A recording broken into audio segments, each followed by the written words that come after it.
Ang kwentong ito ay hango sa totoong buhay. Karanasan ito ni Dayot. Taong 1982, Tubay, Agusan del Norte.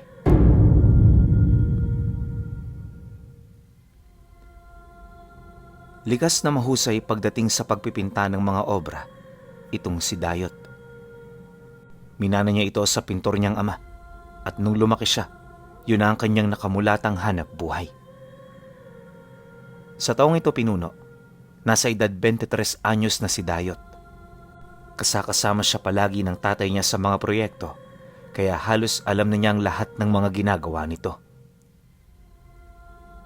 Madalas sila noong magtrabaho sa mga malalaking tahanan na gustong magkaroon ng obra sa loob ng bahay nila. Ayon sa kanya na, sa isang proyekto inaabot sila ng halos 3 buwan bago ito matapos. Dedepende kasi yon sa laki ng pyesa. Kapag wala naman silang trabaho, ginugugol nila ang kanilang oras sa paghahanap ng mga mapagkakakitaan. Kabilang na rito ang pakikigapas sa mga palayan at ang pagbebenta ng mga gulay at mga karne. Sa loob ng 1.5 dekada, ganoong trabaho ang bumuhay sa kanila. Maliban dito, wala na silang iba pang pinagkakaabalahan.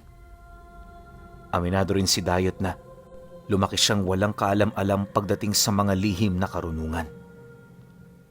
Sa madaling sabi, isa lang siyang pangkaraniwang tao na lumaki sa isang pangkaraniwang pamilya. Kahit nga ang kanyang ama, masasabi rin niyang mangmang din ito pagdating sa lihim na aral. Gayunpaman, hindi ito isang malaking kawalan para sa kanila. Labas na kasi sila sa forte ng ganoong larangan at maging siya man, walang balak na pumasok dito. Inakala rin niyang gano'n na ang pamumuhay niya hanggang sa siya ay magtanda, pero sa hindi inaasahang pagkakataon, may naganap na pangyayari na nagpabago sa buhay nilang mag-ama. Nangyari ito noong may nagpagawa sa kanilang isang retiradong pari. Kagaya ng mga nauna nilang parokyano, likas din dito ang pagkakaroon ng may kaya sa buhay.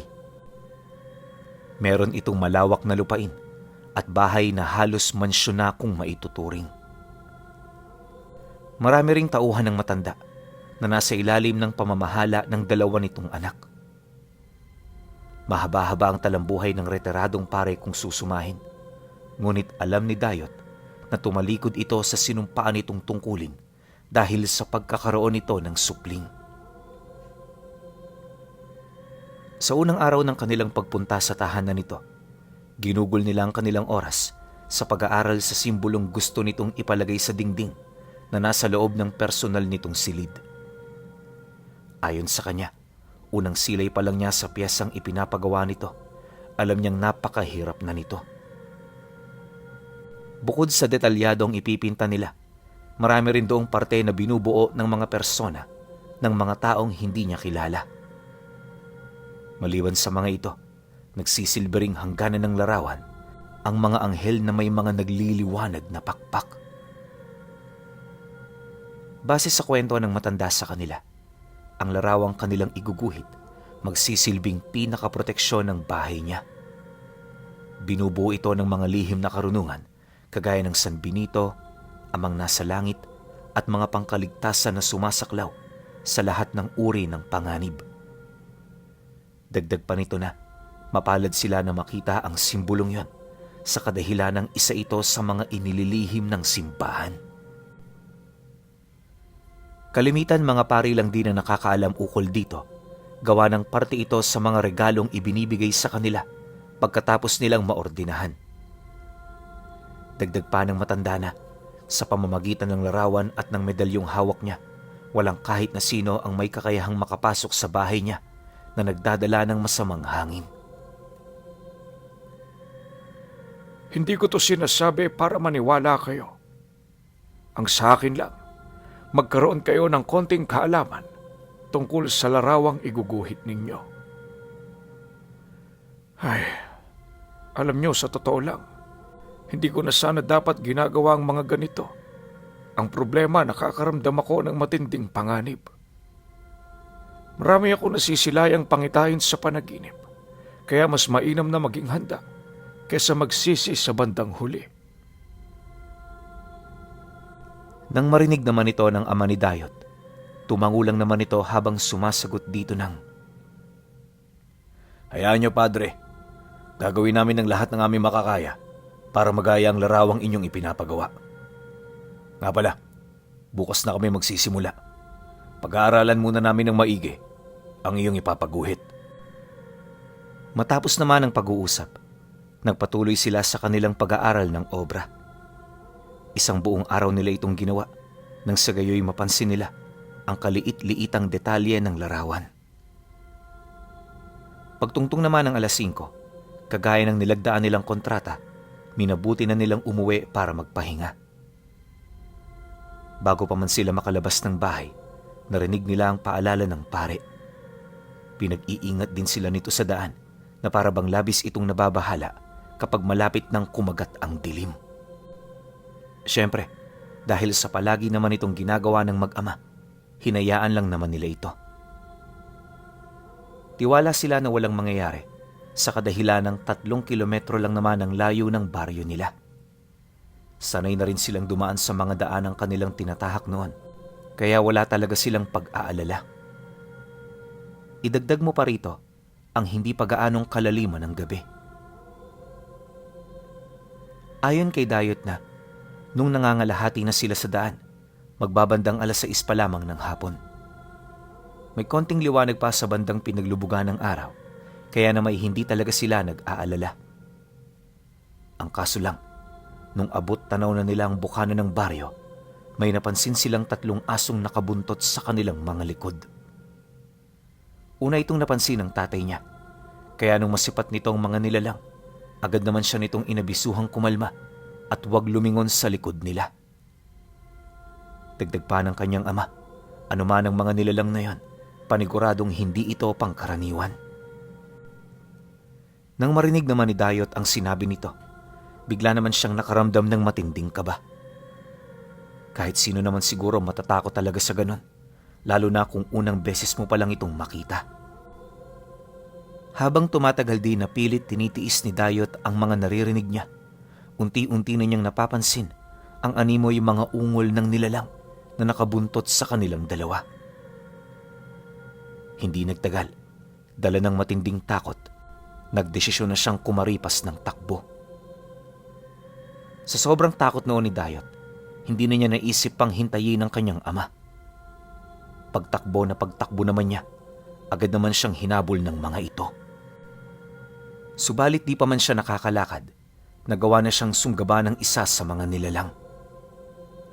Pagsubasob niya sa lupa, agad naman siyang gumapang papalayo habang pinagmamasdan ng kanyang ama na nakikipaglaban sa mga ito. Dahil sa takot at bilis ng mga pangyayari, hindi na niya namalayan pa ang mga kasunod nun. Basta ang nangyari, bumalik na lang ang kanyang ulirat pagdating niya sa baryo.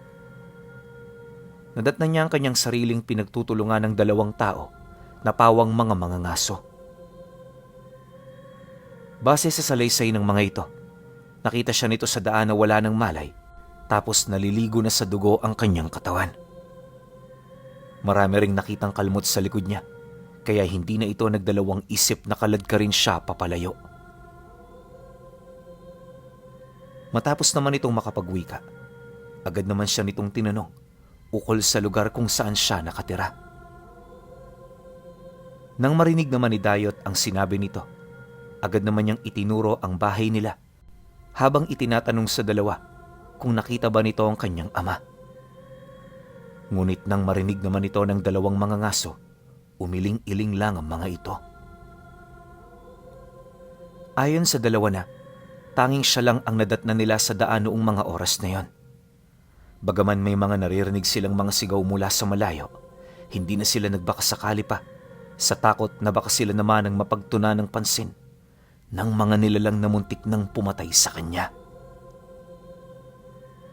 Dagdag pa nito na, mas mainam na humingi na lang siya ng tulong sa baryo nila upang makabuo ng isang grupo na maghahanap sa tatay niya. Nang marinig naman niya ang tungkol dito, wala naman siyang nagawa kundi ang sumang-ayon.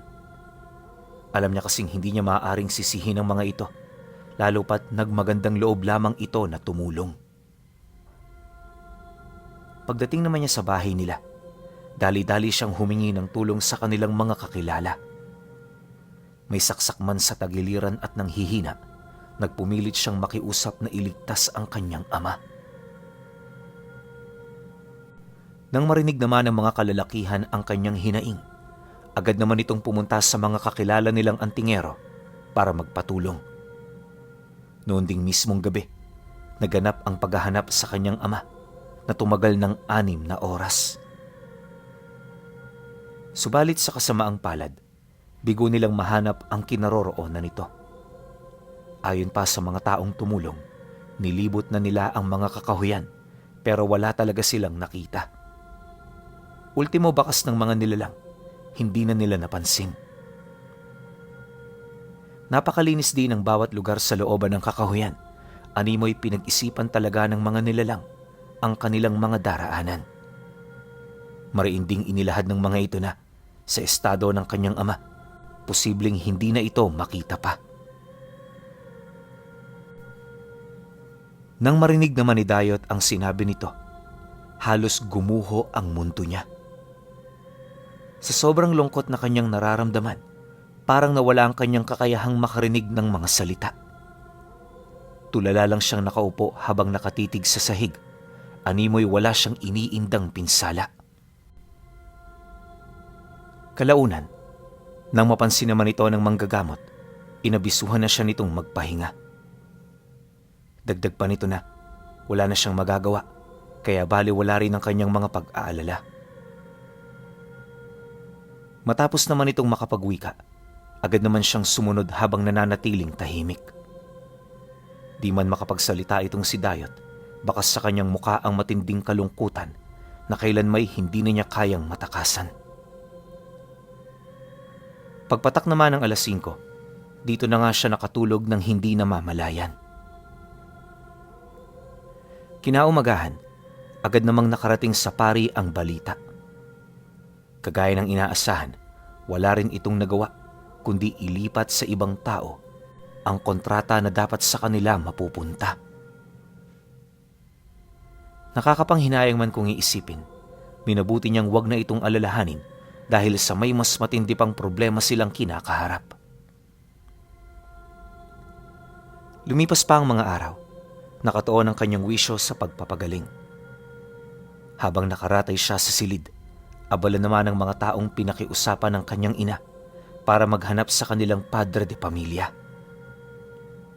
Habang tumatagal, unti-unti na ring nawawalan sila ng pag-asa na makita pa ito ng buhay. Akala talaga ni Dayot Pinuno, patay na ang kanyang ama.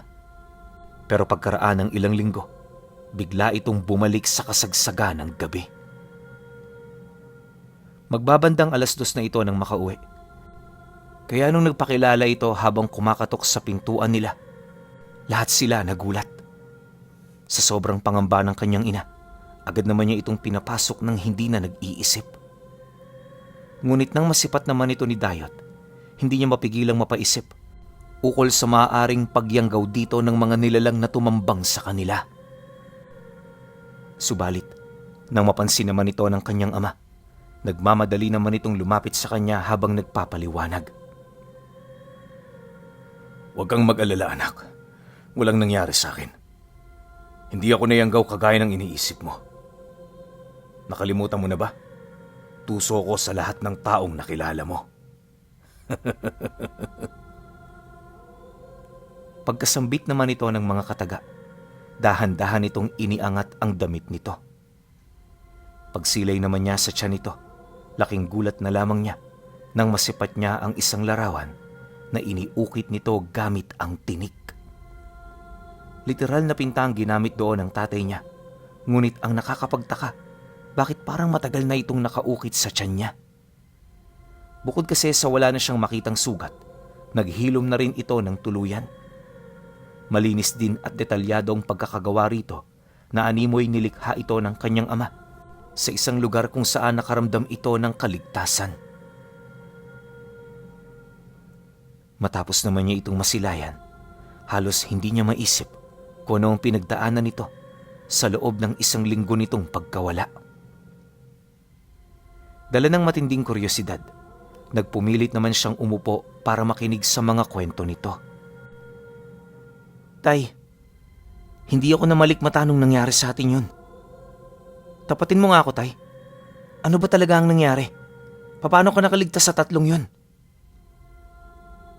Nang marinig naman ito ng kanyang ama, dito na ito umupo sa kanyang harapan, kasabay ng pagpakuha nito ng kape sa kanyang asawa. Ilang minuto rin yung napahinga ng malalim bago ito magsimulang magsalita sa kanya. Ayon sa tatay niya, maging ito man noon aminado talagang mamamatay na siya. Nung mailayo niya kasi ang mga nilalang sa kinaroroonan ni Dayot, pinagtulungan siya ng mga ito habang unti-unting kinakaladkad papalayo. Dahil sa matinding pinsala, agaran siyang pinanghinaan kaya hindi na siya nakapumiglas pa. Ilang milya rin siyang sinakmal ng asong nakahuli sa kanya hanggang sa marating na niya ang pugad ng mga ito. Sa lugar na yon, may mga nakita siyang bahay kalakip ng mga taong kasamang namumuhay ng mga nilalang. Hindi nagtagal, nang marating na niya ang kulungan sa gitna ng nayon, dito na siya ipinasok ng nilalang. Pagkabitaw nito sa kanya, agad niyang naramdaman ang matinding sakit dulot ng mga pangil nitong bumaon hanggang sa buto. Sa puntong yon, medyo nandidilim na rin ang paningin ng kanyang ama, subalit pinili nitong maging matatag. Base rin sa mga narinig nitong usap-usapan sa lugar, nakalaan na siya para paslangin pagpatak ng susunod na araw. Kabilang kasi sa mga pinapatay ng mga ito ay yung mga nahuli nilang nagtamo ng matinding pinsala. Dagdag pa ng mga nilalang na nag-uusap malapit sa kulungan, nakakadiring kumain ng bangkay, kaya bago pa man mamatay ang kanilang biktima, sila na ang tatapos dito. Nang marinig naman ng ama ni Dayot ang tungkol dito, agad naman siyang nag-isip ng paraan kung papaano niya matatakasan ang ganoong sitwasyon. Ngunit sa kasamaang palad, wala siyang nakitang bagay na pwede niyang gawin. Kagaya ng mga biktimang nauna sa kanya, ang tanging nagawa na lamang noon ng kanyang ama ay ang maghintay ng kanyang kamatayan. Pagtungtong ng sumunod na araw, awa naman ng Diyos, hindi siya nasabay sa nangyaring pagkakatay. 3 sa mga kasama niya sa kulungan ang dinakip ng mga ito, na base naman sa mga naiwan nilang kasama, magdadalawang linggo na itong nakabilanggo. Nang marinig naman ng ama ni Dayot ang tungkol dito, kahit papaano'y nanumbalik ang kanyang pag-asa. Sa buong araw na wala itong ginagawa, hindi nito maiwasang isipin ang detalye ng larawang ipinaguhit sa kanila ng pare. Wala man itong kasiguraduhan, nagdesisyon itong maniwala sa milagrong maaaring makuha niya rito. Dahil sa ganoong kaisipan, dito na siya pasimpleng kumuha ng tinik. 3 gabi niyang inukit ang larawan sa kanyang tiyan, at nang makompleto na niya ito, nakaramdam siya ng kakaibang milagro. Pagtatapat ng ama ni Dayot na, matapos niyang mabuo ang larawan ng kanyang tiyan, inabot lang ng 1 gabi bago may mangyaring milagro. Sa hindi malamang dahilan, lahat ng sugat niya bigla na lamang naghilom. Nawala na rin ang nararamdaman niyang panghihina kasabay ng pagdagdag ng kanyang lakas. 100 ulit ang itinaas ng pisikal na lakas noon ng ama ni Dayot, kaya na may pagtungtong ng sumunod na gabi, naging madali na lamang para sa kanya na masira ang kulungang kinaroroonan nila. Dahil sa kanyang ginawa, nakatakas ang 15 bilanggong kasama niya. Nagdulot din ito ng pansamantalang kaguluhan sa paligid na siya namang naging sanhi upang makatakas siya rito ng walang kahirap-hirap. Paglayo roon ng kanyang ama, ginugol nito ang natitira nitong araw sa paglalakbay pabalik sa lugar nila. Habang tinatahak naman nito ang daan, hindi nito maiwasang mapatanong sa kanyang sarili ukol sa milagrong nagawa ng iniukit nitong larawan. Gayunpaman sa kabila ng mga katanungang yon, abot langit pa rin ang kanyang pasasalamat buhat sa mga nangyari. Nang marinig naman ni Dayot ang sinabi ng tatay niya, halos hindi naman siya makapaniwala. Sa isip-isip niya kasi, masyadong imposible ang mga kwentong inilahad nito sa kanya. Ngunit sa kabila nito, wala siyang magagawa kundi ang maniwala. Alam niya kasi na isa sa pinakaayaw ng tatay niya ay ang pagiging sinungaling. Ilang oras pa ang dumaan. Nang wala na silang mapag-uusapan, nagdesisyon na silang magpahinga. Kinabukasan, kumalat ang balita ukol sa pagbabalik ng tatay niya. Lahat ng kakilala nila hindi maiwasang magulat, buhat sa milagrong naganap. Kung meron ding mga taong natutuwa, may mangilan-ngilan namang pinagdududahan ang kanyang ama. Ayon sa mga ito, maaaring kaya ito nakaligtas ay dahil sa nagtataglay ito ng yanggaw mula sa mga aswang. Dagdag pa ng mga ito na hindi naligtas na manatili sa baryo nila at panahon na lamang ang makapagsasabi kung kailan ito mananalasa. Subalit nang marinig naman ito ng ama ni Dayot, nagpatawag ito ng mga albularyo para mapatunayan ang kanyang pagkatao. Mariin din itong inilahad, wala siyang dugo ng mga aswang, kaya hindi na dapat pang mag-alala ang mga ito. Ang problema, kahit anong paliwanag nito sa marami, nananatili pa rin itong hindi kapani-paniwala. Dumaan ang araw na yon, mismong ang mga manggagamot na ang nagpatunay sa kanyang kainosentihan. Pagtatapat pa ng mga ito na wala silang nakitang kakaiba sa katawan ng ama niya, kaya wala silang dapat na ipagkabahala. Dahil sa salaysay ng mga albularyo, tuluyan na ngang kumonti ang mga taong nanghihinala ng masama sa kanyang ama. Bagaman may mga natitira pa ring individual, minabuti nilang wag na itong pansinin, gawa ng alam nilang problema lamang ang dulot ng mga ito sa kanilang pamilya. Magmula noong napatunayan na hindi isang aswang ang kanyang ama, agad namang nanumbalik sa dati ang buhay nila. Dahil sa nataon noong wala silang trabaho, pinili nilang mamuhay na muna bilang mga tindero sa merkado.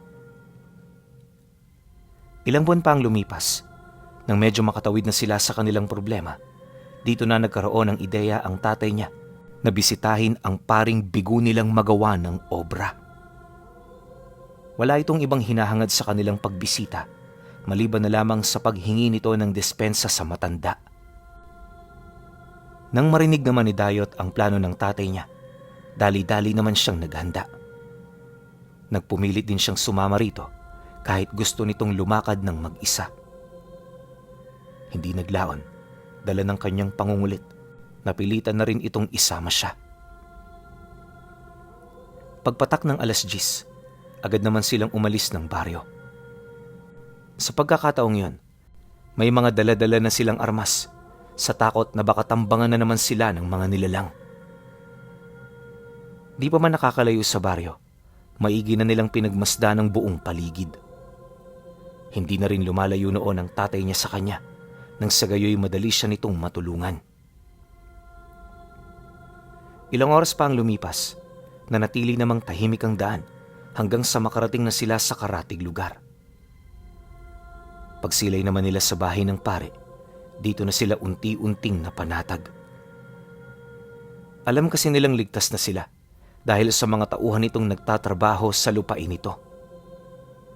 Ang problema, habang papalapit sila sa mansyon, kapansin-pansin ang kawalan ng tao sa lugar na yon.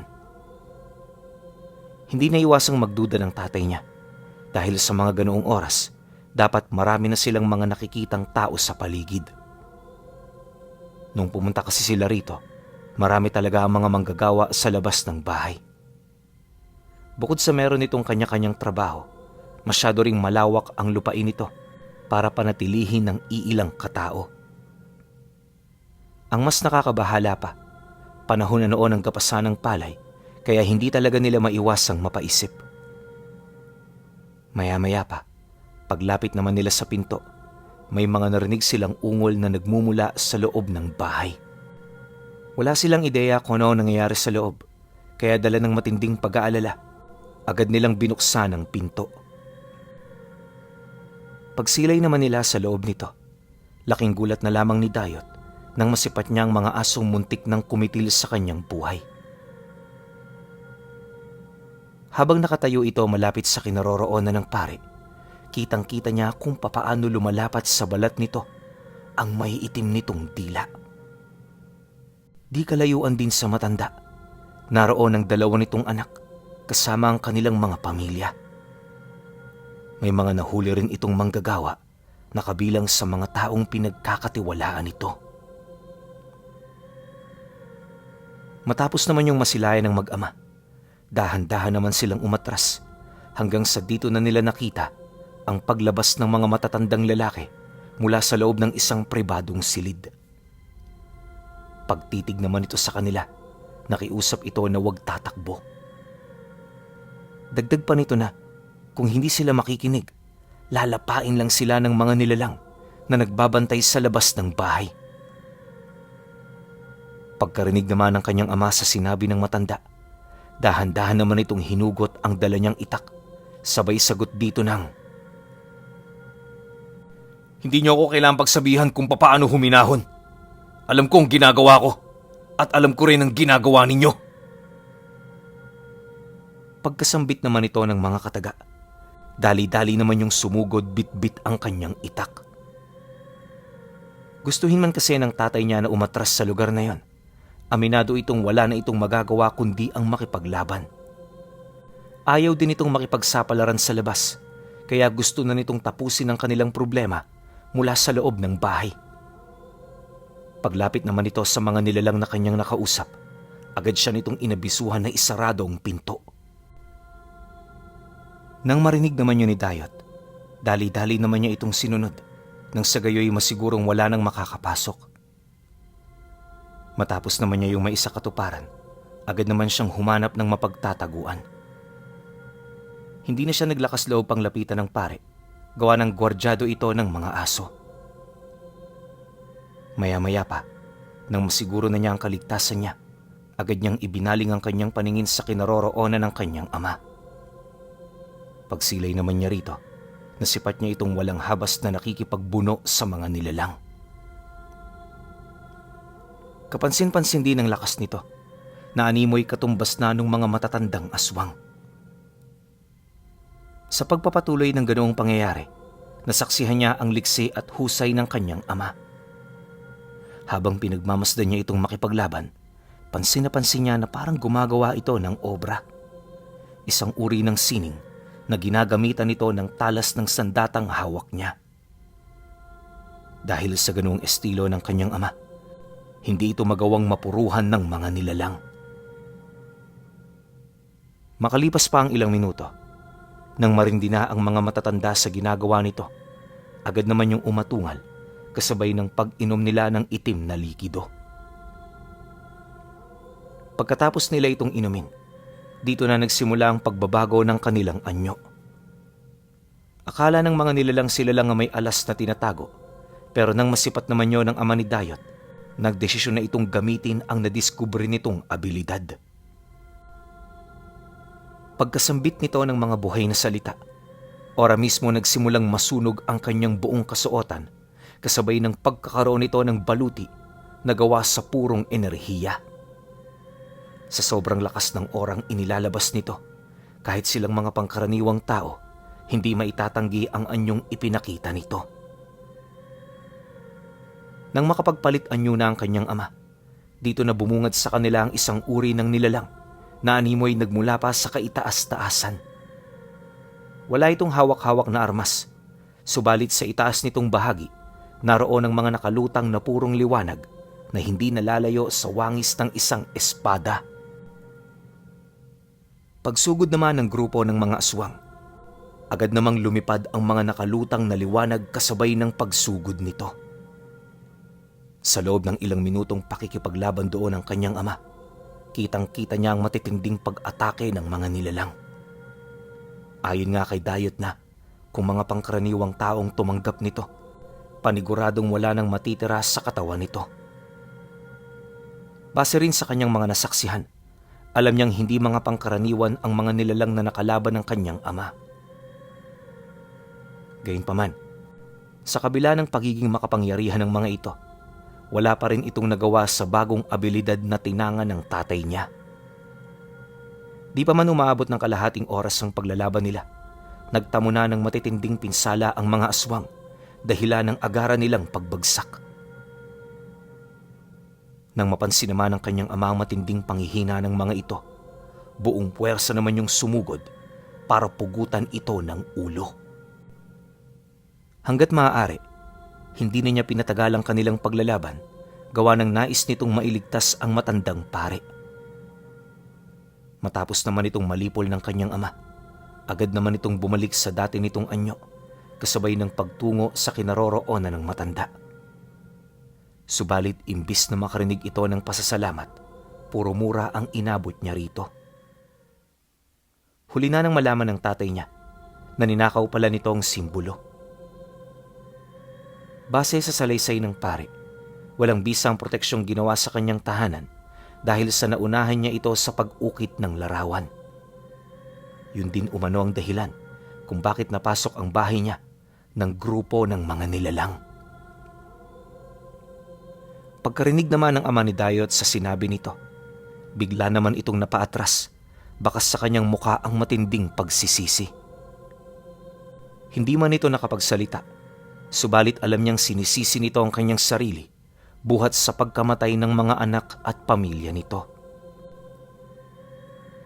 Ilang minuto pa ang lumipas, nagsimula na itong umiyak habang paulit-ulit na humihingi ng tawad sa pamilya. Sinubukan din itong tulungan ng matanda pero hindi na ito sumang-ayon sa nais niya. Dagdag pa nito na mas mainam na umalis na sila sa lugar dahil darating na ang mga taong tinawag niya. Nang marinig naman ito ng ama ni Dayot, agad itong umalis ng bahay.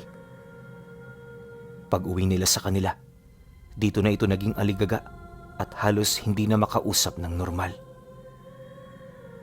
Sa kasamaang palad pinuno, habang buhay nang naging gano'n ang kanyang ama dahil lamang sa paglimbag nito ng sagradong larawan. Pero kahit na nagkaganon, alam ni Dayot sa kanyang sarili na ang kanyang ama ay isang mandirigmang umuukit ng obra.